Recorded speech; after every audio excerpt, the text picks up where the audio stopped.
നിങ്ങൾ ആളുകളെ പറ്റിച്ചതാണ്. ഇതുവരെ സമൂഹത്തെയായിരുന്നു പറ്റിച്ചത്. ഇപ്പം നിങ്ങൾ എല്ലാ ജനങ്ങളെയും, എല്ലാ മാധ്യമ പ്രവർത്തകരെയും, എല്ലാ രാഷ്ട്രീയക്കാരെയും നിങ്ങൾ പറ്റിച്ചു. പറ്റിച്ചിങ്ങനെ ഇരുന്നിട്ട് നമ്മളാൾ വലിയ ആളാണ്. ഒരാൾ പറയുന്നുണ്ട്, ഈ ഉണ്ടായതുകൊണ്ട് വലിയൊരു കഷ്ടക്കാലം തന്നെയാണ്. ഇതൊക്കെ നല്ലൊരു രീതിയിൽ പോകുമ്പോൾ നിങ്ങളെ വരവുണ്ടായാലെന്നാണ്. ഞാൻ പറഞ്ഞില്ലേ, ഈ ജാതി കള്ളത്തരം നടത്തി നിങ്ങൾ ദീനുമായിട്ട് ബന്ധമില്ലാന്ന് സ്ഥിരപ്പെടുത്തേണ്ട ആ സമയത്ത് ഞങ്ങൾ തെളിയിക്കുകയും ചെയ്യും. ഞാനത് കൃത്യമായി തെളിയിച്ചു തരാം. ഞങ്ങൾ പറഞ്ഞതാ. ഒരാളിപ്പോൾ മറുപടിയായി 2-3 ആളുകൾ വന്നത്, നിങ്ങൾ സിറാജ് വായിച്ചു. സിറാജ് പത്രത്തിൽ 14-ാം തീയതി 15-ാം തീയതിയുള്ളതൊക്കെ വായിച്ചപ്പോൾ സിറാജ് പത്രം രാത്രി തന്നെ അച്ചടിച്ചു പോകും. അപ്പം അന്ന് തന്നെ കത്ത് കിട്ടിയിരുന്നെങ്കിലും ഞങ്ങൾക്ക് പിറ്റേന്നുള്ള സിറാജ് രാത്രി അടിക്കണോണ്ട് രാത്രിയുള്ള വിഷയമല്ലേ സിറാജിൽ പറയാൻ കഴിയുള്ളൂ. പിന്നെ നിങ്ങളത് രാവിലെ അതിലില്ല അറിഞ്ഞിട്ട് കാര്യമുണ്ടോ? ഒന്നുകൂടി ആളുകളെ കബളിപ്പിക്കാൻ നോക്കുക. എങ്ങനെയെങ്കിലും ഞങ്ങളൊരു വിഷയത്തിൽ ഇറങ്ങിയാൽ പിന്നെ അത് പൂർത്തിയാക്കിയിട്ടേ കയറലുള്ളൂ. മനസ്സിലായില്ലേ? ആവശ്യമില്ലാത്തിൽ ഞങ്ങൾ ഇറങ്ങലുമില്ല. കാരണം എന്താ? ഞങ്ങളിപ്പോൾ നിർദ്ദേശിച്ചതിലേ ഇറങ്ങൂ. ഇത് ഞങ്ങൾ പറഞ്ഞിട്ടുണ്ട്. കൃത്യമായി പഠനം ഞങ്ങൾ നടത്തിയിട്ടുണ്ട്. ആ പഠനം നടത്തി അത് തെറ്റാണെന്നും അവകാശവാദം അത് ശരിയല്ല എന്നും വളരെ ക്ലിയറായി മനസ്സിലാക്കിയിട്ടാണ് ഞങ്ങൾ അതിന് ഒരുങ്ങിയത്. അല്ലാതെ നിങ്ങൾ ഇടപെട്ടോളി, ഞങ്ങൾക്ക് ഇപ്പം എന്തായാലും കുഴപ്പം. കേന്ദ്ര ഗവൺമെൻറ്റിനേക്കാൾ വലിയ ആളാന്ന് നോക്കിയാൽ കേന്ദ്രം തന്നെ പണി തരും. അത് വേറെ കാര്യം. അത് നിങ്ങൾ തന്നെ സഹിച്ചോളി. അതല്ലേ ഇവിടെ ഉണ്ടായി. നിങ്ങൾ നോക്കി, ഞാൻ പെട്ടെന്ന് ചുരുങ്ങിയ സമയം കൂടെ ഒന്ന് പറഞ്ഞുതരാം. ഇന്നിപ്പോൾ ഏതായാലും സിറാജ് പത്രം അവിടെ കേട്ടോ. എന്നിട്ട് നമുക്ക് പല ചാനലുകളൊക്കെ ഒന്ന് എടുത്ത് നോക്കാം. അത് പിന്നെ തത്സമയ സംപ്രേഷണമാണല്ലോ. ഞാൻ സാധാരണ ഈ ബുഖാരിയും മുസ്ലിമും ഒക്കെ നോക്കണ ഇത് നോക്കല്ല. ഇത് ഇവർ നമ്മൾ അതിലേക്ക് വലിച്ചു കൊണ്ടുവരികയാണ്. പിന്നെ അത് വ്യക്തമാക്കേണ്ട അവസ്ഥയിലേക്ക് നമ്മളെത്തുകയാണ്. പച്ചയായ കള്ളത്തരമാണ് എന്ന് ഇവിടെയുള്ള ദൃശ്യമാധ്യമങ്ങൾ തന്നെ നോക്കിയാൽ വ്യക്തമാവും. ഇനി അതിന് മറുപടി ഉണ്ടെങ്കിൽ വന്നോളി. അപ്പോൾ അടുത്ത ഞാൻ വേറെ പറയും. നിങ്ങൾ നേർക്ക് നേരെ വന്ന അതിലൊരു വാദപ്രയോഗത്തിന് തയ്യാറാണ് നിങ്ങൾ. അവിടെ ഓരോ സമയത്തും നമ്മളെ ഓരോ ചാനലിൽ വന്ന വാർത്തയായിരിക്കും തെളിവ്. അത് തന്നെ കിതാബിലുണ്ടാവില്ലല്ലോ. ഇപ്പോൾ കോടതി മാറ്റി വെച്ചത് നമ്മൾ ഫത്തുൽമീ നോക്കിയാൽ കിട്ടൂലല്ലോ. അത് ചാനൽ തന്നെ നോക്കേണ്ടി വരും. അപ്പോൾ നമുക്ക് ആദ്യം കാന്തപുരം അബൂബക്കർ മുസ്ലിയാർ അദ്ദേഹം തന്നെ അദ്ദേഹത്തിൻ്റെ FBയിൽ പ്രസിദ്ധീകരിച്ച അദ്ദേഹത്തിൻ്റെ അവകാശവാദത്തിൻ്റെ കാതലായ ആ ലെറ്റർ ഒന്ന് കാണാം. അവിടെ നിന്നാണ് കേട്ടോ നമ്മളെ തുടക്കം. ആ ലെറ്റർ നിങ്ങളെ മനസ്സിലൊക്കെ വേണം. അവിടെയാണ് നമ്മൾ ആദ്യം തന്നെ പറഞ്ഞു തുടങ്ങുന്ന വിഷയം. എടുക്ക്, കണ്ടില്ലോ? ഷെയ്ഖ് അബൂബക്കർ അഹ്മദ് അദ്ദേഹത്തിൻ്റെ FBയിൽ ഇട്ട സംഭവമാണ്. അതായത് അദ്ദേഹത്തിന് യമനിലെ കോടതി അയച്ചു കൊടുത്തു എന്ന് പറഞ്ഞൊരു ലെറ്റർ പ്രസിദ്ധീകരിക്കുന്നു എന്നാണ് ഇതിൻ്റെ ഡേറ്റ്. ശരിക്കും നോക്കിക്കോളി, 14/7/2025. പ്രത്യേകം മാർക്ക് ചെയ്ത ആ സ്ഥലം ശ്രദ്ധിച്ചാൽ മതി. കാരണം ഒരു കള്ളത്തരം പൊളിക്കുമ്പോൾ അത് കറക്റ്റായിരിക്കണമല്ലോ. 14 എന്ന് പറഞ്ഞാൽ ഏതാ ദിവസം? 14 തിങ്കൾ. ആ ദിവസത്തിലാണ് അദ്ദേഹം FBയിൽ ഈ ലെറ്റർ കൊടുക്കുന്നത്. അപ്പോൾ ഒരു കാര്യം മനസ്സിലായി. അതിലെന്താ ഉള്ളത്? അതിൻ്റെ ആകത്തുക അത്രേ ഉള്ളൂ. നേരത്തെ 16-ാം തീയതി വധശിക്ഷയ്ക്ക് വിധേയമാക്കപ്പെട്ട ആ സ്ത്രീ, അവരുടെ ആ വധശിക്ഷ മാറ്റിവെച്ചിരിക്കുന്നു എന്ന കോടതിയുടെ അറിയിപ്പാണ്. ഇതെന്നാ വരുന്നത്? 14-ാം തീയതിയാണ് ഇതിൽ ഡേറ്റ് കാണിക്കുന്നത്. ഇത് മൂപ്പര് അതിൽ പ്രസിദ്ധീകരിച്ചത് 15-ാം തീയതിയുമാണ്. അവിടെയാണ് ഇതിൻ്റെ ഏറ്റവും പ്രസക്തമായ ഭാഗമുള്ളത്. ഇവരെ കള്ളത്തരങ്ങൾ എങ്ങനെ പൊളിക്കാമെന്ന് വളരെ കൃത്യമായി നമുക്ക് മനസ്സിലാക്കാൻ കഴിയും. നിങ്ങൾ നോക്ക്, ജൂലൈ 13-നുള്ള ഒരു വാർത്ത നമുക്ക് ആദ്യം കേൾക്കാം. ജൂലൈ 13 അതേക്കാരൻ ദിവസം ഞായറാഴ്ച. ആ ദിവസത്തിൽ ഇവർ ഈ വാർത്തകളിൽ നിന്നാണ് നമ്മളിത് മനസ്സിലാക്കണം. അതിൽ പറയുന്നത് വളരെ കൃത്യമായ അതിൻ്റെ രൂപമാണ്. അന്ന് AP-യുടെ വർത്താനമൊന്നുമില്ല. അവർ പറയുന്നത് ഈ പെണ്ണിൻ്റെ അമ്മ കോടതിയിൽ ഒരു ഹർജി കൊടുത്തു. ആ ഹർജിയിൽ വാദം കേട്ട് അതിൻ്റെ ലെറ്ററാണ് 14-ന് നീട്ടിവെച്ചു എന്ന് കൊടുത്തു. ഒരു കാര്യം കൂടി നമ്മൾ മനസ്സിലാക്കണം, ഈ കോടതിയിൽ നിന്നൊക്കെ ഒരു കാര്യം കിട്ടണമെങ്കിൽ ആദ്യം അതിനൊരു ഹർജി കൊടുക്കണം. നിലവിലുള്ള ഒരു വിധി ഉണ്ടെങ്കിൽ ആ വിധിനെ എന്താക്കാനും ഒരു അപേക്ഷ കൊടുക്കണ്ടേ? പോലീസ് സ്റ്റേഷനിൽ പോലും ഒരു പെർമിഷൻ കിട്ടണമെങ്കിൽ ആദ്യം ഒരു അപേക്ഷ കൊടുക്കണ്ടേ? അല്ലാതെ ഒരാൾ ഇവിടുന്ന് ഇങ്ങനെ വാർത്താസമ്മേളനം നടത്തിയിട്ട് മാറ്റണം എന്ന് പറഞ്ഞാൽ കോടതി മാറ്റി കൊടുക്കും അത്. അപ്പം ഇത് വ്യക്തമായി ആ സ്ത്രീയുടെ ഉമ്മ കൊടുത്ത ഹർജിയുടെ അടിസ്ഥാനത്തിലാണ് ഇത് മാറ്റുന്നത്. ആ ഹർജി കൊടുത്ത വിവരം അന്നത്തെ വാർത്തയിൽ ഒന്ന് കേട്ടു നോക്കൂ നിങ്ങൾ. ശിക്ഷ നടപ്പാക്കുന്നതിൽ ഇളവ് തേടി യമൻ പ്രോസിക്യൂട്ടർക്ക് അപേക്ഷ നൽകി അമ്മ പ്രേമകുമാരി. നിമിഷപ്രിയയുടെ മോചനത്തിനായി ഇടപെടണമെന്നാവശ്യപ്പെട്ടുള്ള ഹർജി സുപ്രീം കോടതി നാളെ പരിഗണിക്കും. വധശിക്ഷ നടപ്പാക്കാൻ 3 ദിവസം മാത്രം ബാക്കി നിൽക്കെയാണ് നിമിഷപ്രിയയുടെ അമ്മ പ്രേമകുമാരി അപേക്ഷ നൽകിയത്. വധശിക്ഷ ഈ മാസം 16-ന് നടപ്പാക്കരുതെന്നും ദയാധനം സംബന്ധിച്ച ചർച്ചകൾ നടക്കുകയാണെന്നും പ്രേമകുമാരി യമൻ പ്രോസിക്യൂട്ടർക്ക് നൽകിയ അപേക്ഷയിൽ പറയുന്നു. സനയിലെ ജയിലിലെത്തി. അപ്പൊ ഈ അപേക്ഷ എന്നാ നൽകുന്നത്? ജൂലൈ 13-നാണ് അപേക്ഷ നൽകുന്നതല്ല, അതിന്റെ വാർത്ത വന്ന് അപേക്ഷ അതിന് മുമ്പ് നൽകിയിട്ടുണ്ട്. ശനിയാഴ്ച നൽകിയിട്ടുണ്ട്. അതിൻ്റെ റിസൾട്ട് വാദം കേട്ടിട്ടാണ് 14-ാം തീയതി ഈ ലെറ്റർ കൊടുക്കുന്നത്. അപ്പോൾ അതിൻ്റെ കാരണം അതിൽ വ്യക്തമാണ്.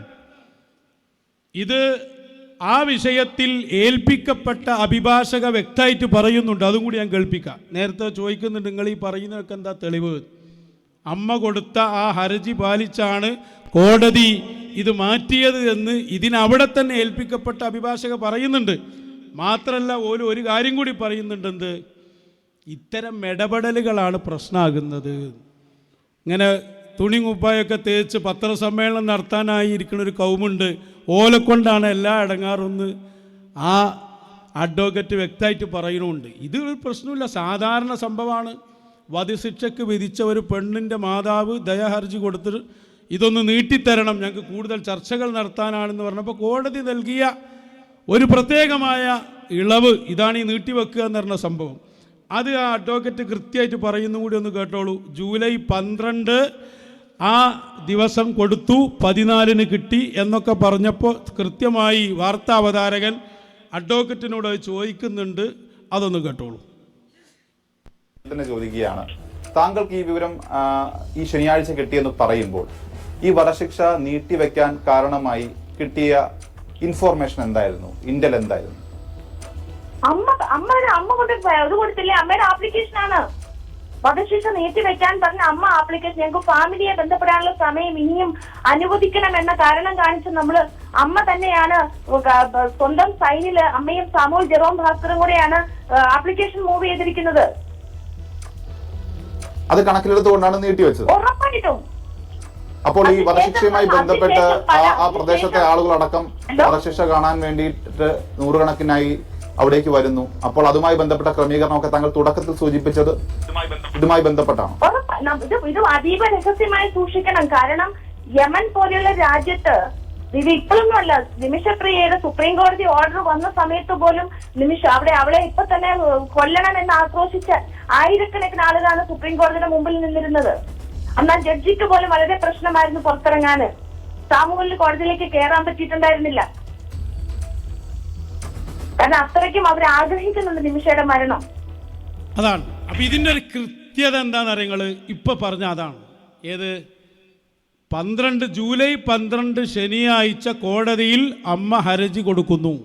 13-ന് വാദം കേട്ട് 14-ന് അതിൻ്റെ വാദത്തിൻ്റെ വിധി, അതായത് നീട്ടിവെച്ചു എന്നത് ലെറ്റർ കൊടുക്കുന്നു. അതാണ് 14-നുള്ള ആ ലെറ്റർ.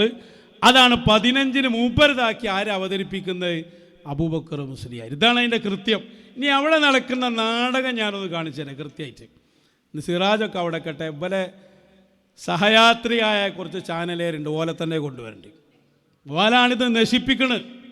അപ്പോൾ 14-ാം തീയതി ഈ സാധനം കിട്ടിയിട്ടുണ്ട്. ഇനി നമുക്ക് ഇതേ 14-ാം തീയതി മർക്കസിൽ എന്ത് നടക്കുന്നു എന്ന് ഒരു ചാനലിൽ വന്ന വാർത്ത കേൾക്കാം. 14-ാം തീയതി മർക്കസിൽ എന്താ നടക്കുന്നതെന്ന് ശരിക്കും നിങ്ങൾ കേൾക്കണം. അതായത് ഈ വിഷയത്തിൽ ഉസ്താദ് ഇടപെട്ട് തുടങ്ങുകയാണ്. 14-ന് ഈ ഓർഡർ വന്നിട്ടുണ്ട്. 14-ന്റെ വാർത്തയാണ് ഇനി കേൾക്കാൻ പോകുന്നത്. അതിലൊന്നുകൂടി പറയുന്നുണ്ട്, ഉസ്താദ് ഞങ്ങളോട് പറഞ്ഞു ഇതിൻ്റെ ക്രെഡിറ്റ് ഒന്നും എനിക്ക് വേണ്ട, ഞാനത് മാധ്യമങ്ങളോട് പറയാനും പോണില്ല. പറയുന്ന മാധ്യമങ്ങളോടാ. പിറ്റേ ദിവസം മുമ്പ് ഒരു വാർത്താ സമ്മേളനം തന്നെ നടത്താൻ പോവാണ്. അപ്പോൾ 14-ന് വന്ന വാർത്ത, ജൂലൈ 14-ന് പ്രക്ഷേപണം ചെയ്ത വാർത്തയിൽ കൃത്യമായി പറയുന്നുണ്ട്, പറഞ്ഞു തുടങ്ങിയത് ഇന്നാണ്. അതൊന്ന് വെച്ചുകൊടുക്കാതെ ഒരു പക്ഷേ മാതൃകാപരമായ ഒരു നിലപാടെന്ന് പറയേണ്ടി വരും. കാരണം കാന്തപുരം AP അബൂബക്കർ മുസ്ലിയാരുമായി സംസാരിച്ച സമയത്ത് അദ്ദേഹം പറഞ്ഞത് ഈ ഘട്ടത്തിൽ ഒരു മാധ്യമ പ്രചരണത്തിന് താൻ മുതിരുന്നില്ല. മർക്കസിന്റെ തീരുമാനം ഈ വിഷയത്തിൽ ഇടപെടുക എന്നുള്ളത് മാത്രമാണ്, അല്ലാതെ അതിന്റെ ക്രെഡിറ്റ് എടുക്കുക എന്നുള്ളതല്ല. നിലവിൽ പലരും പ്രവർത്തിക്കുന്നുണ്ട്. അവർക്ക് ഏതെങ്കിലും രീതിയിലുള്ള വിഷമം ഈ അവസാന ഘട്ടത്തിലുള്ള ഇടപെടലിൽ ഉണ്ടാകാനുള്ള സാധ്യതയുമുണ്ട്. ഇതൊക്കെ കണക്കിലെടുത്തുകൊണ്ട് മർക്കസ് തീരുമാനമെടുത്തിരിക്കുന്നത്, കാന്തപുരം AP അബൂബക്കർ മുസ്ലിയാർ ഉസ്താദ് തീരുമാനമെടുത്തിരിക്കുന്നത് ഈ വിഷയത്തിൽ ഏതെങ്കിലും രീതിയിലുള്ള ക്രെഡിറ്റ് എടുക്കേണ്ടതില്ല എന്നുള്ളതാണ്. പക്ഷേ എന്നാൽ അതിന്റെ നടപടിക്രമങ്ങളുടെ വിശദാംശങ്ങൾ വളരെ വ്യക്തമായി തന്നെ 24-ന് ലഭിച്ചു. അതിൽ ഏറ്റവും പ്രധാനപ്പെട്ട കാര്യം യമനിലെ ജിനായത്ത് കോടതിയിലെ ജഡ്ജിമാർ ഇന്ന് കൂടിക്കാഴ്ച നടത്തുന്നു എന്നുള്ളതാണ്. അതായത് ഈ ജിനായത്ത് കോടതിയാണ് ഈ കാര്യത്തിൽ തീരുമാനം എടുക്കേണ്ടത്, അതായത് വിധി കൽപ്പിക്കേണ്ടത്. മറ്റൊരു കാര്യം, ഈ കാന്തപുരം AP അബൂബക്കർ മുസ്ലിയാരുടെ വ്യക്തിപരമായ ബന്ധം ഈ ഉമർ ബിൻ ഫഖ്ലിയുമായി ഉണ്ട്.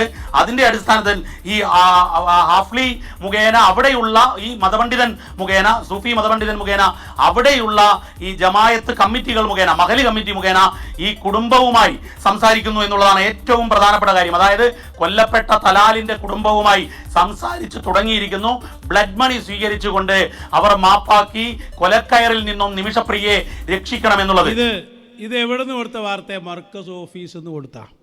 അതാ മഹല്ല് കമ്മിറ്റി എന്നൊക്കെ പറഞ്ഞു. ഓൻ വിചാരിച്ചത് കാരന്തൂർ മഹല്ല് എന്നൊക്കെ പറഞ്ഞ് യമൻ മഹല്ല് എന്നൊക്കെ പറയുന്നത്. എന്നിട്ട് 14-ാം തീയതി പറഞ്ഞ വാർത്ത എന്താ? അവിടെ ജഡ്ജിമാരും എല്ലാവരും ഇരുന്ന് ചർച്ച തുടങ്ങിയിട്ടുണ്ട്. 14-ാം തീയതി ഇത് തീരുമാനമാക്കി കോടതി ലെറ്റർ കൊടുത്തിട്ടുണ്ട്. അത് അയാളെ FP തന്നെ നമ്മൾ കണ്ടല്ലോ, 14 നാളോ ഡേറ്റ്. എന്നിട്ട് ആളുകളെ പൊട്ടന്മാരാക്കിയിട്ട് വാർത്ത കൊടുക്കുന്നത് ചർച്ച തുടങ്ങിയിട്ടുണ്ട്, യമനിൽ ഉമർ ഹഫീദ് പോയിട്ടുണ്ട്. ഇതൊക്കെ പലരും മനസ്സിലാക്കിയെന്ന്. അങ്ങനെ ഒരാൾ മനസ്സിലാക്കിയത് എന്താ വെച്ചാൽ, കോഴിക്കോടാണ് ഉമർ ഹഫീദിൻ്റെ വീടെങ്കിൽ കാരന്തൂരാണ് ഈ പ്രതിൻ്റെ വീട് എന്നാണ്. വളരെ സിമ്പിളാണല്ലോ ഇതൊക്കെ. ഉമർ ഹഫീദ് ഉള്ളത് എവിടെ? തരീം എന്ന് പറയുന്ന സ്ഥലത്താണ്. ഈ സ്ഥലം സൗദി ഗവൺമെൻറ്റിൻ്റെ പിന്തുണയോടെ ഭരിക്കുന്ന ഭരണകർത്താക്കളുടെ സ്ഥലത്താണ് ഏതുള്ളത്? ഉമർ ഹഫീദിൻ്റെ സ്ഥലമുള്ളത്. ഈ പ്രശ്നം നടക്കുന്നത് എവിടെ? യമനിൻ്റെ മറ്റൊരു പ്രദേശം, ഹൂത്തികൾ ഭരിക്കുന്ന സൊൻആ തലസ്ഥാനമായുള്ള സ്ഥലമാണ്. ഈ പറഞ്ഞ പ്രതികൾ രണ്ടും രണ്ടു ഭാഗമാണ്. ഏകദേശം തരീമിൽ നിന്ന് സൊൻആ എന്ന ഹൂത്തികളുടെ ഭരണ തലസ്ഥാനത്തിലേക്ക് എത്താൻ 635 കിലോമീറ്റർ ഉണ്ട്. ഏകദേശം 10-10.5 മണിക്കൂർ യാത്ര ചെയ്താലേ ഈ തലസ്ഥാന നഗരിയിലെത്തൂ. ഹൂത്തികൾ ഭരിക്കുന്ന ഈ സൊൻആയിലെത്തൂ. സൊൻആയിലാണ് ഈ കോടതി ഉള്ളത്. ഇനി അവിടെ നിന്ന് ഈ പറഞ്ഞ കൊല്ലപ്പെട്ട ആളെ സഹോദരനെ കാണണമെങ്കിൽ വീണ്ടും 3.5 മണിക്കൂർ മലകളിലൂടെ യാത്ര ചെയ്തിട്ട് വേണം തമർ എന്ന് പറയുന്ന സ്ഥലത്തെത്താൻ. അപ്പോൾ സൊന്നാവും കഴിഞ്ഞ് അവിടെ എത്തുമ്പോഴേക്ക് ഇവര് 13-ാം തീയതി ഞങ്ങൾ ഇടപെട്ടിട്ടുണ്ട്. 13-ാം തീയതി ആരെ വിളിച്ചതാണ്? ഉമർ ഹഫീദിനെ വിളിച്ചു തുടങ്ങിയതാണ്. 13-ാം തീയതി അപ്പുറത്ത് അങ്ങോട്ട് ഓട്ടോറിക്ഷയിൽ പോകാൻ പറ്റിയ സ്ഥലമല്ലത്. ഇനി അവിടുന്ന് ഈ സൊന്നായിലേക്ക് ഇവിടെയുള്ള സ്ഥലങ്ങളൊക്കെ നോക്കിയാൽ മലകളും കുന്നുകളാണ്. പെട്ടെന്ന് എത്തിപ്പെടാൻ പറ്റിയ സ്ഥലങ്ങളെ അല്ല. മാത്രമല്ല ഈ തമറിൽ ഇവിടെ താമസിക്കുന്നത് ഷിയാക്കളാണ്. ഉമർ ഹഫീദ് സൗദി ഭരണത്തിൻ്റെ കീഴിൽ അവിടെ സൂഫിയായി എന്നായിട്ടുള്ളത്. ഇത് നേരെ എതിരാണ് ഈ രണ്ട് വിഭാഗവും. ഇവൽ അങ്ങോട്ട് പോയാൽ ഉള്ള സാധ്യതയും കൂടി ഇല്ലാതാവുക ചെയ്യാം. കാരണം ഓല വീക്ഷണത്തിൽ ഇവർ മുസ്ലിങ്ങൾ പോലുമല്ല. ഇതൊക്കെയാണ് സാഹചര്യം ഉള്ളത് അവിടുത്തെ. എന്തൊക്കെ ഉണ്ട് അവിടെ? എന്നിട്ട് ഇവലിങ്ങനെ കണക്ക് കൂട്ടുക. ഇവിടുന്നാണ് വിളിച്ചു പറഞ്ഞു, അടുത്ത മഹല്ലിലാണല്ലോ ഇവലുള്ളത്, തലാലിൻ്റെ കുടുംബം. നേരെ പോയി ചർച്ച നടത്തി എന്തെങ്കിലും വിവരത്തിനെ സംബന്ധിച്ചിട്ട് ഇതിൽ ആകെ സുഖം കിട്ടിയെന്താ അറിയോ? യമനിൽ പോയി നേരെ ഈ വാർത്ത പ്രക്ഷേപണം ചെയ്യാൻ ഒരു ചാനലുകാരനും കഴിയില്ല എന്നുള്ളതാണ്. ഇവിടുന്നാണ് പോകാൻ വിസ കിട്ടൂല. മറ്റേതിപ്പോൾ വിമാന അപകടം ഉണ്ടായോടത്ത് നേരെ പോയി റിപ്പോർട്ട് ചെയ്യാലോ. ഇത് മർക്കസ് ഓഫീസാണ് ഇപ്പോൾ യമൻ എന്ന് പറഞ്ഞാൽ. യമൻ അതിൻ്റെ നേരെ മർക്കസ് ഓഫീസ്. മറ്റേ ചങ്ങായി ഉണ്ടല്ലോ ജവാദ്, ഓനും കൂടി കൊടുക്കുന്ന റിപ്പോർട്ടാണ് ഈ കൊടുക്കുന്നതൊക്കെ. 14-ാം തീയതി ഈ കോടതി ഈ ലെറ്റർ കൊടുത്തു എന്ന് കാന്തപുരം മുസ്ലിയാരെ FB-യിലാണുള്ളത്. ഈ 14-ാം തീയതി റിപ്പോർട്ട് കിട്ടിയിട്ടുണ്ടെങ്കിൽ പിന്നെ എന്തിനാണോ നിങ്ങളെ ചർച്ചകൾ? എന്താ നിങ്ങൾക്ക് പറ്റിയത്? ഈ 15-ാം തീയതിയിലേക്ക് വരും. നമ്മൾ പെട്ടെന്ന് പോവാം. 15-ാം തീയതി എന്ന് പറഞ്ഞാൽ എന്നാ? ഇവിടെ നമ്മൾ തിങ്കളാഴ്ചയും കഴിഞ്ഞു, 15 ചൊവ്വാഴ്ച, 16-ാം തീയതിയാണ് വധശിക്ഷയുടെ ദിവസം, ബുധനാഴ്ച. ഇതൊക്കെ നമ്മളും വാർത്ത കേൾക്കണില്ലേ? നമ്മൾ ശ്രദ്ധിക്കണേ. നിങ്ങൾ ഇങ്ങനത്തെ എന്തെങ്കിലും ഇടാവണം കൊണ്ടുവരണം, അപ്പോഴേ ഉള്ളൂ. മറ്റത് കേട്ട് നമ്മളങ്ങനെയാണ് പോകുന്നത്. ഇതൊക്കെ ഒരു ക്ലിപ്പൊക്കെ ആക്കി വെക്കണമല്ലത്. അപ്പോൾ 14-ാം തീയതി ഓക്കെ ആയൊരു സംഭവം ഈ 15-ൻ്റെ അന്ന് എടുക്കുക. 15-ൻ്റെ അന്നത്തെ രാവിലത്തെ വാർത്ത കേട്ടോ ഇനി വരാൻ പോകുന്നുണ്ട്. അത് പറയാനൊരു കാരണമുണ്ട്. സിറാജ് ഞങ്ങൾ രാത്രി അടിച്ചതാണ്, അതുകൊണ്ട് ഞങ്ങൾക്ക് ലെറ്റർ കിട്ടിയത് കൊടുക്കാൻ കഴിഞ്ഞില്ല. പാച്ച നുണ പറയും ചങ്ങായിമാരെ. നിങ്ങളിത് ക്രെഡിറ്റ് എടുക്കാൻ വേണ്ടിയിട്ട് കുതിര കളിച്ച് ആളുകളെ പൊട്ടന്മാരാക്കി എന്നല്ലാതെ. 14-ാം തീയതി കോടതിയുടെ വിധി ലെറ്ററായി തന്നെ വന്നു. 15-ൻ്റെ അന്നത്തെ രാവിലത്തെ വാർത്ത 24 തന്നെ. എന്താ പോലെ പറയണേ? ചർച്ചകൾ തുടരുകയാണ്. മറ്റന്നാളാണ് എന്ത് വധശിക്ഷ. മറ്റന്നാൾ നോക്കെ പോയിട്ടുണ്ട്, എന്നോ പോയിട്ടുണ്ട്. എന്നിട്ട് ഒരു വാർത്ത വായിക്കാണ്, ഇന്ന് 12:30 വീണ്ടും ചർച്ച. എന്തിന് ചർച്ച? നീട്ടിവെക്കാൻ, ശിക്ഷ നീട്ടിവെക്കാൻ. 14-ന് തീരുമാനമായ സംഭവം പിന്നെ ചർച്ച. കുട്ടി വന്നിട്ടാ പിന്നെ നിക്കാഹ് വരണ്ട്. നിക്കാഹ് പിന്നെ വരണുള്ളൂ. ഇതൊക്കെ നിങ്ങൾ ആരെ പറ്റിക്കാനാ? സിറാജ് അല്ലത്, തത്സമയ റിപ്പോർട്ടാണ്. 15-ൻ്റെ വാർത്ത എന്ന് വെച്ച് കൊടുക്കുക രാവിലത്തെ. 30 ആരംഭിക്കുക.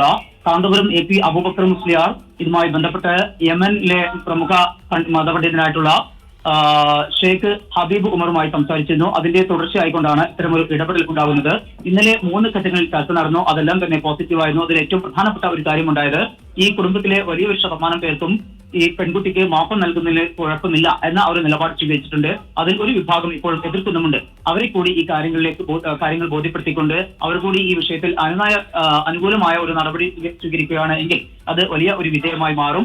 ഇന്നത്തെ പ്രധാനപ്പെട്ട കാര്യങ്ങളും ഇത് തന്നെയാണ്. നാളെയാണ് ഇതുമായി ബന്ധപ്പെട്ടുള്ള യമൻ സർക്കാരിന്റെ, യമൻ ഭരണകൂടത്തിന്റെ ഒരു അറിയിപ്പുള്ളത്. നാളെ തൂക്കിലേറ്റും, നാളെ വധശിക്ഷ നടപ്പാക്കും എന്നുള്ളതാണ്. അത് നീട്ടിവെക്കുന്നതുമായി ബന്ധപ്പെട്ട കാര്യങ്ങൾക്കാണ് ഇന്നത്തെ ഈ ചർച്ചയിൽ ഏറ്റവും പ്രാധാന്യം കൽപ്പിക്കുന്നത്. അത് അത്തരം കാര്യങ്ങൾ നാളെ വധശിക്ഷ നടപ്പിലാക്കുന്നതാണ് നിയമമുള്ളത്. അത് നിർത്തിവെക്കാനാണ് ഇന്ന് 12:30 പ്രധാന ചർച്ച. അത് ഇന്നലെ നിർത്തിവെച്ചിന്. അത് 14-ന് ക്യാൻസലാക്കി കോടതി പറഞ്ഞു കഴിഞ്ഞു. എന്നിട്ട് ഇവിടെയുള്ള ഈ ചങ്ങാതി മർക്കസിൻ്റെ ഓഫീസിൽ നിന്ന് വാർത്ത വാങ്ങിയിട്ട് ആളുകളെ പറ്റിക്കുക. 12:30 ചർച്ച ഉണ്ട്. ഇതിങ്ങനെ റേഡിയോ കണക്കാക്കി അവിടെ കാത്തുക്കല്ലോ.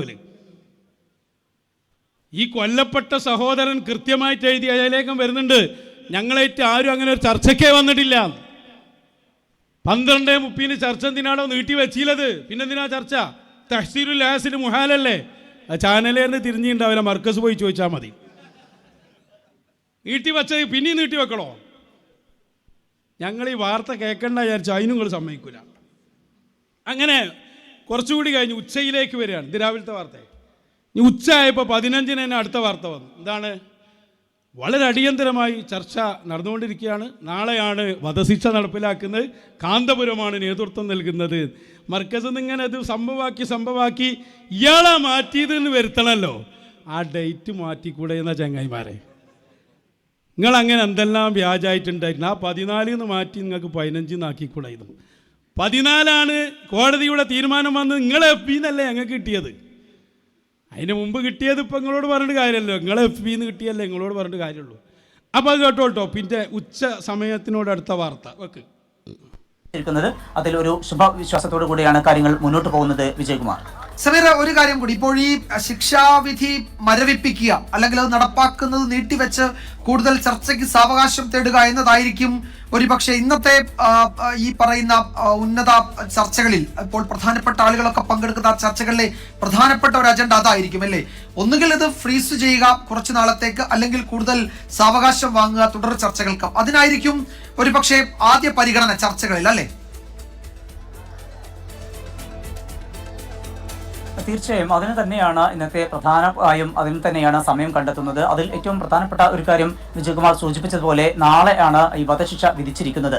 അങ്ങനെയെങ്കിൽ അത് മാറ്റുക പ്രധാനപ്പെട്ട കാര്യം. അതിന് സാവകാശം ലഭിച്ചാൽ സ്വാഭാവികമായും കുടുംബവുമായി കൂടുതൽ പേർക്ക് ഇടപെടാനും കൂടുതൽ പേർക്ക് കാര്യങ്ങൾ ചർച്ച ചെയ്യാനും സാവകാശം ലഭിക്കും. അങ്ങനെയെങ്കിൽ ഇപ്പോഴുണ്ടാവുന്ന ഈ കുടുംബത്തിലെ മാറി നിൽക്കുന്ന ആ ഒരു വിഭാഗത്തെ കൂടി വിശ്വാസത്തിലെടുക്കാനും അവർക്ക് കള്ളം വാർത്ത കൊടുക്കുകയാണ്. നാളെ നടക്കുന്ന വധശിക്ഷ അങ്ങനൊന്നുമില്ല. കോടതി നേരത്തെ നീട്ടി, ഇന്നലെ തന്നെ നീട്ടി. എന്നിട്ട് ഇവനിങ്ങനെ ഹൈലൈറ്റ് ചെയ്ത് നിർത്തുക. അതിനിടയിലാണ് കാന്തപുരം മാധ്യമങ്ങളെ കാണുന്നു ഉച്ച സമയത്ത് വരുന്നത്. ജൂലൈ 15 ചൊവ്വാഴ്ച കാന്തപുരം വരികയാണ്. അപ്പോൾ 2 വാർത്താ സമ്മേളനം നടത്തിയെന്ന് ഞാൻ പറഞ്ഞിരുന്നു. അങ്ങനെയാണ് മാധ്യമങ്ങൾ റിപ്പോർട്ട് ചെയ്തത്. ഞാൻ മാധ്യമങ്ങളല്ലേ ഇതിനല്ല ബുഖാരി നോക്കിയത് തീരുമാനിക്കാൻ പറ്റില്ലല്ലോ. കാന്തപുരം അബൂബക്കർ മുസ്ലിയാർ തത്സമയം മാധ്യമങ്ങളെ കാണുന്നു. മാധ്യമങ്ങളെ കണ്ടിട്ട് എന്താ പറയണത്? ഞങ്ങൾ ചർച്ചയൊക്കെ നടത്തിയിട്ടുണ്ട്. അപ്പോൾ എന്ത് പറഞ്ഞില്ല? ഇത് നീട്ടിയിട്ടുണ്ട് എന്നുള്ളത് പറഞ്ഞില്ല, ഉച്ചക്കും പറഞ്ഞില്ല. അതിങ്ങനെ സംഭവമാക്കുകയാണ്. ഞങ്ങൾ ഇവിടെ ചർച്ച നടത്തിയത് കൊണ്ട് ഇവിടെ ഞങ്ങൾ എല്ലാത്തിലും ഇടപെടുന്നവരാണെന്ന് മനസ്സിലായി. ആദ്യത്തെ വാർത്ത എന്തായിരുന്നു? ഞങ്ങൾക്ക് എന്താ ആവശ്യമില്ല, ക്രെഡിറ്റൊന്നും ആവശ്യമില്ല. ഇപ്പോൾ അതൊക്കെ ആവശ്യമായി മൂപ്പര് കുപ്പായക്കെട്ട് വന്നതാണ്. കേട്ടോളൂ മൂപ്പര്. പിന്നെ 24-ൻ്റെ റിപ്പോർട്ട് തന്നെ വെക്ക്. ഞങ്ങൾ അവിടെയുള്ള ആളുകളെ ബന്ധപ്പെട്ട് ജഡ്ജിമാരോടും കുടുംബങ്ങളോടും സംസാരിക്കുകയും അതിൻ്റെ ചർച്ച ഇപ്പോഴും അവിടെ നടന്നുകൊണ്ടിരിക്കുകയുമാണ്. കുടുംബക്കാർ മുഴുവനും സമ്മതിക്കാതെ വിട്ടുകൊടുക്കാൻ കോടതിക്ക് അധികാരമില്ല. അതുകൊണ്ട് വീട്ടുകാർ മുഴുവനും സമ്മതിക്കുമോ ഇല്ലേ എന്ന ചർച്ചയിലാണ് ഇപ്പോൾ അവിടെ ഉള്ളത്. ഏതായാലും നമ്മുടെ വാക്കുകൊണ്ട് അങ്ങനെ ഇസ്ലാം മതത്തിൽ സൗകര്യങ്ങളുണ്ട് എന്നും ഇസ്ലാം ഓരോ എന്നാ പറഞ്ഞ ജൂലൈ 15 അവിടെ ചർച്ച നടന്നുകൊണ്ടിരിക്കുകയാണ്. ഞങ്ങളെ ആളുകൾ ഒരാളും അവിടെ ഇല്ല. ടോപ്പോ ആകെ ഇത്ര ഞാൻ പറഞ്ഞ 635 കിലോമീറ്റർ താണ്ടി കുറച്ച് അതിനെ പോയി നോക്കി ആൾക്കാർ നമുക്ക് വിവരം തരുന്നുണ്ട്. പോയി അതേ സ്പീഡിൽ പോകുന്നതാണ്. അവിടെ പോയാൽ പിന്നെ ഞങ്ങളും ഉണ്ടാവില്ല എന്നാ പറഞ്ഞ്.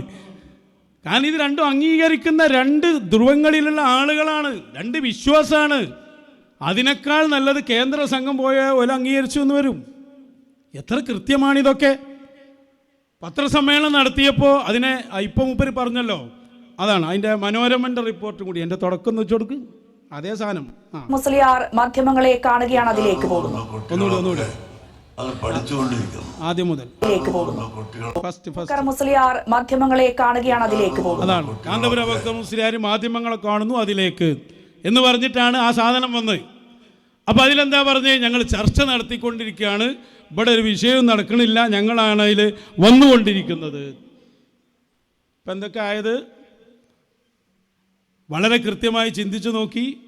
12-ാം തീയതി ഹർജി കൊടുക്കുന്നു, 13-ാം തീയതി വാദം കേൾക്കുന്നു, 14-ന് കോടതിയുടെ വിധി മാറ്റിവെച്ചു എന്ന് വരുന്നു, 15-ന് ഇവരുടെ നാടകങ്ങൾ അരങ്ങേറുന്നു.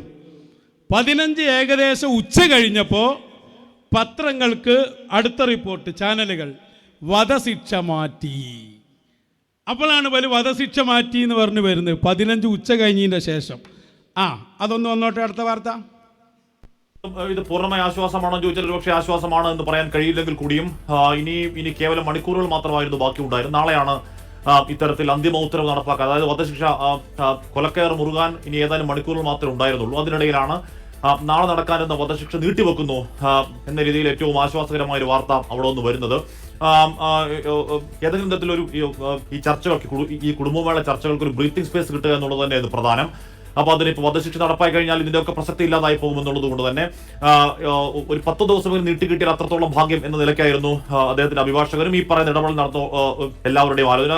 വിജയവാർഡിൽ ഇതിൽ ഏറ്റവും നിർണായകമാവുന്നത് കാന്തപുരത്തിന്റെ ഇടപെടൽ തന്നെയാണെന്ന് ഇന്ന് ഉറപ്പായും പറയാം. പ്രസിദ്ധ കാന്തപുരത്തിൻ്റെ ഇടപാടാണെന്ന് ഉറപ്പായി. കാരണം കാന്തപുരം ചർച്ച തുടങ്ങുന്നത് 14-നാണ്. 14-ന് അവിടെ വിധി വന്നുപോയി. 15-ന് മൂപ്പര ചർച്ച തുടരുകയാണ്. 15-ന് ഉച്ചൻ്റെ ശേഷമാണ് നീട്ടിവെച്ചു എന്നുള്ളത് ഇവര് വായിക്കുന്നത്. നാളെ നടക്കാനുള്ളതാണ്, ഇന്ന് മാറ്റിവെച്ചു എന്നാണ് പറയുന്നത്. എന്നിട്ട് വായിക്കുന്നത് ഏതാ? അതേ ലെറ്റർ അതുകൊണ്ട് അവൻ കേൾപ്പിച്ചു കൊടുക്കും. അവൻ തന്നെ വായിക്കുന്നുണ്ട്. 24-ൻ്റെ ആൾ തന്നെ വെച്ചു കൊടുക്കും. ഇറങ്ങിയതായുള്ള വിവരങ്ങളും വരുന്നുണ്ടല്ലോ Ashmi. Republic of Yemen public prosecution ഭാഗത്തുനിന്ന് ഒരു ഉത്തരവ് ഇപ്പോൾ ഇറങ്ങുന്നുണ്ട്. അത് അറബിയിലാണ്. നമ്മൾ ട്രാൻസ്ലേഷൻ അതിന്റെ ഇങ്ങനെയാണ് sentence. We inform you based on the direction of attorney general of the postponement of execution of the retaliation sentence against the convict Nimishapriya Tomy Thomas, Indian nationality, in case number 68 of 2018 AD-CJ which was scheduled for next Wednesday 7/16/2025 AD. Nimishapriya Tomy Thomas until ഒരു notification വരുന്ന execution date of convict എന്ന് പറഞ്ഞാൽ നീട്ടി at A new date എന്ന് പറയുകയാണ്. എന്ന് പറഞ്ഞാൽ തൽക്കാലം നീട്ടിവെച്ചു എന്നുള്ളത്. നേരത്തെ ഉന്മേഷ് നിമിഷപ്രിയ ആക്ഷൻ കൗൺസിലിന്റെ ആ പ്രസ്താവന വായിച്ചു. ഇത് ഈ പറയുന്ന മോചനത്തിനുള്ള വഴിയിൽ ആ വഴിയിൽ ഇക്കാലം അത്രയും ഇരുട്ടായിരുന്നെങ്കിൽ ആ ഇരുട്ടിൽ തെളിഞ്ഞു കത്തുന്ന നേരിയൊരു വെളിച്ചം മാത്രമാണിത്. ആശ്വാസം എന്ന് നമുക്ക് ഇപ്പോൾ പറയാനായിട്ടില്ല. നമ്മൾ വായിച്ച അതേ ലെറ്റർ അത് ഇംഗ്ലീഷിലാക്കി വായിക്കാണ്. അതിന്റെ മുകളിലുള്ള ഡേറ്റ് വായിക്കണില്ല, 14 എന്നുള്ളത്. അതേ സാധനം വായിക്കണ്. വേറെ എവിടുന്ന അവർക്ക് കിട്ടാനത്? അങ്ങനെ എന്തുണ്ടായി? നീട്ടിവെച്ചു എന്നുള്ള വാർത്ത വരുന്നു. ഉടനെ വന്നു നമ്മളാള്. അതാ രണ്ടാമത്തെ പത്രസമ്മേളനം എന്ന് ഞാൻ പറഞ്ഞു. അത് ഒരു മൈക്കൊക്കെ വെച്ച് ഇരുന്നിട്ട് മുമ്പ് പറയാണ്, നീട്ടിവെച്ചിരിക്കുന്നു. ഞാൻ അവിടുത്തെ സർക്കാരിനോട് ആവശ്യപ്പെട്ടതനുസരിച്ച് മാറ്റിവെച്ചതാണ് എന്ന് അവർ എന്നോട് പ്രത്യേകം അറിയിച്ചിട്ടുണ്ട്. അവിടെയുള്ള എല്ലാ പണ്ഡിതന്മാരെയും ഞാൻ വിളിച്ചുകൂട്ടി അവിടെ ഒരു മുഷാവറൻ ഉണ്ടാക്കിയിട്ടുണ്ട്. എന്തൊക്കെയാണ് വിടൽ? ഞാനത് പറയുമ്പോൾ വളരെ ഇത്രയധികം ആളുകളെ പറ്റിക്കുന്നത് എന്തിനാണ്? 14 കോടതി ക്ലിയർ ചെയ്ത ഒരു വിഷയം ഇയാൾ 14-നും 15-നും ചർച്ചയിലാണെന്നാണ് പറഞ്ഞത്. എന്നിട്ട് 15 ഉച്ചൻ്റെ ശേഷം ഈ വിധി വിചിത്രമായി കൃത്രിമമായി ഉണ്ടാക്കിയിട്ട് അത് മൂപ്പര അക്കൗണ്ടിലേക്ക് കൊണ്ടുവരുന്ന ഭയാനകരമായ ഒരു രംഗമുണ്ട്. അത് അടുത്ത പത്രസമ്മേളനമാണ്. അതൊന്ന് കേട്ടു നോക്കുവാ നീ. ഞാൻ പറഞ്ഞതിന്റെ അടിസ്ഥാനത്തിൽ യമനിലുള്ള ഉത്തരവാദപ്പെട്ട പണ്ഡിതന്മാരെല്ലാം ചേർന്ന് ഈ കാര്യത്തിൽ ആലോചിക്കുകയും അങ്ങനെ വേണ്ടത് ചെയ്യാമെന്ന് എനിക്ക് അറിയിക്കുകയുമാണ് ചെയ്തിരുന്നത്. 3 കളവ് ഒറ്റയടിക്ക്. ആദ്യം പറഞ്ഞെന്താ? ഞാൻ പറഞ്ഞതനുസരിച്ച്. നിങ്ങൾ പറയാൻ തുടങ്ങിയത് എന്നാ 14-നാ. 14-ന് വിധി വന്നിട്ടുണ്ട്. 2 യമനിലെ പണ്ഡിതന്മാരെ ഒരുമിച്ച് കൂട്ടി. ഒരൊറ്റ ഒന്നിനെ ഞങ്ങൾക്ക് കിട്ടിയിട്ടുള്ളൂ. അത് ഉമർ ഹഫീദാണ്. രണ്ടാമത്തെ ആളയിലില്ല. എന്നിട്ടൊരു ബലൊരു കേരളം പോലെ ആക്കുക യമനി എന്ന് പറഞ്ഞാൽ. എന്നിട്ട് മൂപ്പർക്ക് കോടതി അറിയിച്ചു. കോടതി നിങ്ങൾ കക്ഷിയാണോ മുസ്ലിയാരെ? കോടതി നിങ്ങൾക്ക് എന്തിനാ അറിയിക്കാനാ? അതാ ജയിലിക്കല്ല അറിയിക്കേണ്ടി ശിക്ഷ നീട്ടിയെന്ന്. അത് മർക്കസിലാ ജയില്. അത് ഞങ്ങളൊക്കെ അനുഭവിച്ച സംഘടനാ ജയില്. അതിൽ തൂക്കിക്കൊല്ലാൻ വന്നാലോ വിവരം അറിയണ ജയിലാണ്. എന്നിട്ട് പറയട്ടെ, അടുത്ത നോണ തുടരട്ടെ. 3 നോണ ഒറ്റ ശ്വാസത്തിലാണ്. അടുത്ത് ഔദ്യോഗികമായി നമുക്ക് അറിയിപ്പ്, കോടതിയുടെ അറിയിപ്പ് തന്നെ ലഭിച്ചു. വിഷയത്തിൽ നിങ്ങളുടെ അഭിപ്രായം അനുസരിച്ച് ഞങ്ങൾ ചർച്ച ചെയ്ത് തീരുമാനമെടുക്കാൻ സമയം വരാൻ സാധ്യതയുള്ളതുകൊണ്ട് നാളെ കൊലപ്പെടുത്താമെന്ന ആ നിയമം മാറ്റി അല്പം ദിവസം നീട്ടിവെച്ചിരിക്കുന്നു എന്ന വിവരം എനിക്ക് ഔദ്യോഗികമായി അവർ അയച്ചു തരികയും ചെയ്തു. പച്ചയായ കളവാണ്. നാളെ നടക്കാനിരിക്കുന്ന വധശിക്ഷ മാറ്റിയിട്ടുണ്ട് എന്ന് എനിക്ക് വിവരം തന്നു. അല്ല, അത് അമ്മയുടെ ഹർജി പരിഗണിച്ച് കോടതി 14-ന് ഔദ്യോഗികമായി ലെറ്റർ കൊടുത്തതാണ്. ആ ലെറ്റർ ഇപ്പം നിങ്ങളുടേതായി വായിച്ചതാണ്.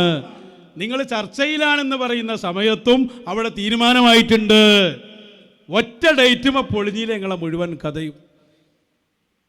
എത്ര നുണകൾ! എന്നിട്ട് എൻ്റെ അഭ്യർത്ഥന മൂലമൊന്നും അതിലുണ്ട് കത്തിലേ. എന്നിട്ട് അതിലൊരു വാട്ടർമാർക്കും എന്ത് grand mufti of India of ആലെന്ന് പറയാത്ത ഭാഗ്യം. നിങ്ങളൊന്ന് ആലോചിച്ച് നോക്കി, എവിടേക്കായി പോക്ക്? ആളുകളിത് കാണുന്നില്ലേ? അപ്പോൾ മറ്റയാൾ വന്ന് APOലേർക്കറ്റത് കിട്ടുമെന്ന് കരുതിയിട്ട് മറ്റയാൾ ഓടി വന്നു. വജാ റജുലുൻ മിൻ അക്സൽ മദീന. മദീന നേരെ ഓടി വന്ന് നിങ്ങൾ അങ്ങനെ എടുക്കണ്ട, ഞാനിപ്പോൾ ആഘോഷിക്കാൻ വരുമെന്ന് വെച്ചുകൊടുക്കാൻ വരട്ടെ. അയാൾ വരണം, അപ്പോഴാണ് വരടെയുള്ളത്. വാർത്ത മിക്കവാറും അത് ഒഴിവായി കിട്ടും എന്ന് തന്നെയാണ്. അതിലുള്ള ശ്രമം തകൃതിയായി നടക്കുന്നുണ്ട്. അതിനു വേണ്ടി മഹാനായ ഇന്ത്യൻ ഗ്രാൻഡ് മുഫ്തി സുൽത്താൻ കാന്തപുരം ഉസ്താദ് ശക്തമായി പ്രസ്ഥാനം ഒന്നിച്ചിടപെടുന്നു. ഇനി ബ്ലഡ് മണ്ണ് കൊടുക്കേണ്ടി വന്നാൽ അതെല്ലാവരും ഒത്തൊരുമിച്ച് ആ നിമിഷപ്രിയ നമ്മുടെ നാട്ടിൽ വന്ന് നമുക്കൊന്ന് ആസ്വദിക്കാൻ കഴിയണം, സന്തോഷിക്കാൻ കഴിയണം. ഈ ഗതി ലോകത്താർക്കും വരരുത് എന്നാണ് ഞങ്ങൾ എല്ലാവരുടെയും ഞങ്ങളും അതാ പ്രാർത്ഥിച്ചുകൊണ്ടിരിക്കുന്നത്. ഈ ഗതി അല്ലാഹ് ആർക്കും കൊടുക്കല്ല എന്നാണ്. എന്താ ഇപ്പൊ ഇതിനൊക്കെ കാട്ട മനസ്സ്? ഇത് പറഞ്ഞ ഞമ്മക്കാ കുറ്റത്രേ. അതാ ശൈഖുനെ പറഞ്ഞ് നിങ്ങൾ എന്ത് പറയണമെന്ന് ഞങ്ങൾ തീരുമാനിക്കും. നാവാൻ വളയല്ലേ? ആഘോഷിക്കണമെങ്കിലേ പണി നോക്കി നിങ്ങൾ മധു ഇതും ആഘോഷിക്കുക എന്നൊക്കെ പറഞ്ഞായി എവിടേക്കാ സമൂഹത്തെ കൊണ്ടുപോകുന്നത്? പച്ചയായ കള്ളത്തരം. അപ്പൊ ഇവിടെ എന്താ സംഭവിച്ചത്? വാർത്ത ഇങ്ങനെ ലൈവായി നിർത്തി. 14-ന് വിധി വരികയാണ്. 15-ന്റെ രാവിലെയും ഉച്ചക്കൊക്കെ ഉള്ള വാർത്തയിൽ ചർച്ച തുടരുന്നു. കാന്തപുരം നിർണായകം, ഇപ്പോൾ നീട്ടി വാർത്ത വരും. ആ പറഞ്ഞ സമയത്തൊക്കെ ഓൾറെഡി വാർത്ത വന്നു കഴിഞ്ഞു. കോടതി തീരുമാനം പറഞ്ഞു കഴിഞ്ഞു. ഇവരിങ്ങനെ ലൈവിലിങ്ങനെ നിർത്തി ഉച്ചയ്ക്ക് ശേഷം വിധി നീട്ടി. അപ്പോഴേക്ക് എല്ലാവരും കൂടി കാന്തപുരം വന്നിട്ടുണ്ട്, മൂപ്പരാണ്, നിർണായക ഇടപെടലാണ്. അപ്പോൾ മൂപ്പരും കുപ്പായിട്ട് വന്നിട്ട് പറഞ്ഞു ഞാൻ തന്നെയാണ്. ആദ്യം പറഞ്ഞത് എനിക്ക് ക്രെഡിറ്റ് ഒന്നും ആവശ്യമില്ല, ഞാൻ തന്നെയാണ് ഇതിൻ്റെ എല്ലാ ആളും, അതുകൊണ്ട് എല്ലാവർക്കും നന്ദി. എന്താ ഇതൊക്കെ? ആരോടാ ഇതൊക്കെ പറയുന്നത്? കേന്ദ്ര ഗവൺമെന്റിന്റെ പത്രസമ്മേളനം വന്നു തൊട്ടുടനെ. ആ പത്രസമ്മേളനത്തിൽ വിദേശകാര്യ വക്താവ് പറഞ്ഞു ഞങ്ങൾക്ക് കാന്തപുരം ഇടപെട്ടോ എന്ന് പോലും അറിയൂല. ഒരു രാജ്യത്തിൻ്റെ വിദേശ മന്ത്രാലയമല്ലേ മറ്റൊരു രാജ്യത്ത്, പ്രത്യേകിച്ച് നയതന്ത്ര ബന്ധമുള്ള രാജ്യങ്ങളുണ്ടാവും, ഇപ്പോൾ UAE പോലെയുള്ള, അവിടെ വേണമെങ്കിൽ ഒരാൾക്ക് ഇടപെടാം. ഇതല്ല, നയതന്ത്ര ബന്ധം ഇല്ലാന്ന് ഇവരെന്നെ പറയുന്നത്. അപ്പം മറ്റു രാജ്യങ്ങളുടെ സഹായമൊക്കെ തേടി ഇടപെടേണ്ട ഒരു കാര്യം കേന്ദ്ര ഗവൺമെന്റിനേക്കാൾ വലുതായി ആഘോഷിച്ചതല്ലേ? ജനങ്ങളെ പറ്റിക്കുന്നതിനൊരു അതിനൊരു മാന്യതല്ലേ? പറ്റിക്കലുണ്ടാവും ചിലപ്പോൾ, എന്നാലും എന്ത് ജാതി നോണയായി പറയുന്നത്? കേന്ദ്ര വക്താവ് അത് കൃത്യമായി പറയുന്നുണ്ട്. കാന്തപുരത്തിൻ്റെ അതിൻ്റെ ശേഷം വന്നതാണ്. വെച്ചു കൊടുക്ക്. Was as far as the role of the entity that you mentioned, I have no information to share on this account. നിമിഷപ്രിയയുടെ വധശിക്ഷ നീട്ടിയതിൽ കാന്തപുരമാണ് പ്രധാന പങ്ക് വഹിച്ചതെന്ന് കോൺഗ്രസും CPM അടക്കമുള്ള കേരളത്തിലെ പാർട്ടികൾ വാദിക്കുമ്പോഴാണ് വിദേശകാര്യ വക്താവിന്റെ ഈ പ്രതികരണം. കഴിഞ്ഞ കുറേ നാളുകളായി കേന്ദ്ര സർക്കാരിന്റെ സഹകരണത്തോടെ നടക്കുന്ന നീക്കങ്ങളെ തുടർന്നാണ് വധശിക്ഷ മാറ്റിയത്. ഇക്കാര്യത്തിൽ ചില സുഹൃത്ത് രാജ്യങ്ങൾ ഇടപെട്ടുവെന്ന് രൺധീർ ജയ്സ്വാൾ പറഞ്ഞെങ്കിലും ഏത് രാജ്യങ്ങളെന്ന് വ്യക്തമാക്കിയില്ല. കൊല്ലപ്പെട്ട തലാലിന്റെ കുടുംബവുമായി ധാരണയ്ക്ക് ശ്രമിച്ചു. കാന്തപുരത്തിന്റെ ഇടപെടൽ സംബന്ധിച്ച് ഒരു വിവരവുമില്ലെന്നും രൺധീർ ജയ്സ്വാൾ പറയുമ്പോൾ മറ്റാർക്കും പങ്കില്ലെന്ന സന്ദേശമാണ് കേന്ദ്രം നൽകാൻ നോക്കുന്നത്. This included concerted efforts in recent few days to seek more time for the family of Miss Nimisha Priya to reach a mutually agreeable solution with the other party. The local authorities in Yemen have postponed carrying out her sentence. വളരെ വ്യക്തമായിട്ട് കേന്ദ്ര വക്താവ് പറഞ്ഞത് കാന്തപുരത്തിൻ്റെ ഇടപെടൽ ഞങ്ങൾക്കറിയില്ല. ഓൽക്കറിയാതെ അവിടെ ഒന്നും നടക്കൂല. പ്രത്യേകിച്ച് നയതന്ത്ര ബന്ധം പോലും ഇല്ലാത്ത നാടല്ലേ.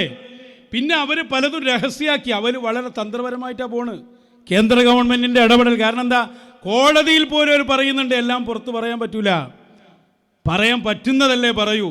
ഇവർക്ക് ഇതൊന്നും അറിയില്ലല്ലോ. വിളിച്ചിങ്ങനെ നടത്തി പത്രസമ്മേളനം നടത്തിയിട്ട് പറയല്ലേ നിങ്ങളെ ഇടപെടൽ ഇല്ലായിരുന്നുവെങ്കിൽ ഒരു പക്ഷേ മോചനം തന്നെ വേണ്ടി ഇവിടെ നടന്നിരുന്നു.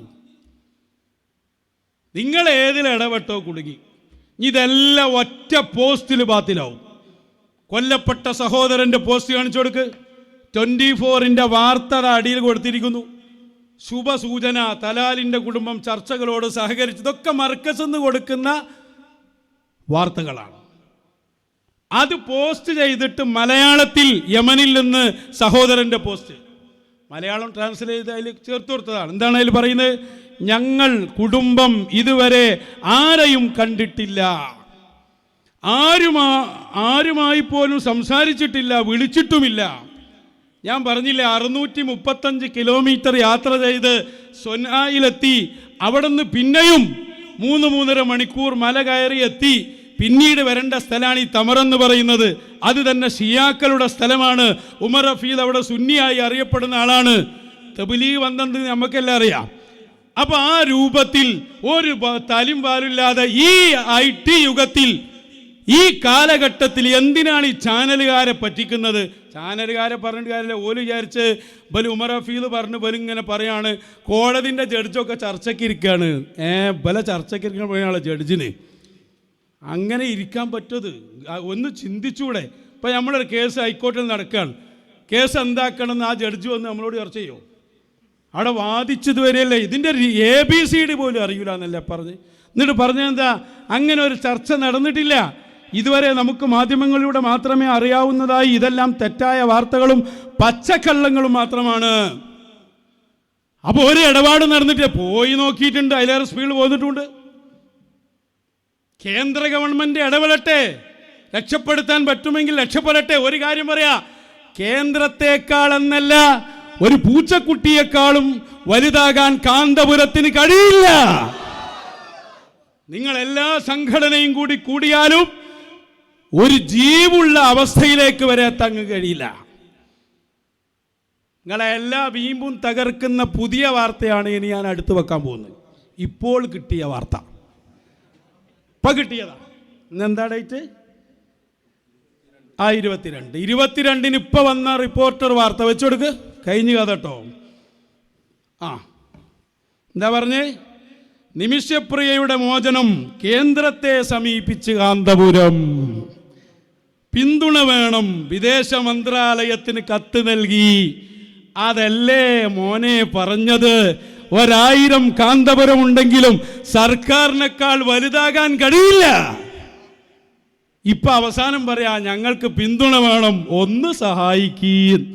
നിങ്ങൾ സഹായിക്കേണ്ട ഓല് നടത്തുന്നുണ്ടായി, ഓല് കൃത്യമായിട്ട് നടത്തുന്നുണ്ടായി. എല്ലാ അഹങ്കാരവും പൊളിഞ്ഞ് പാളീസായില്ലേ?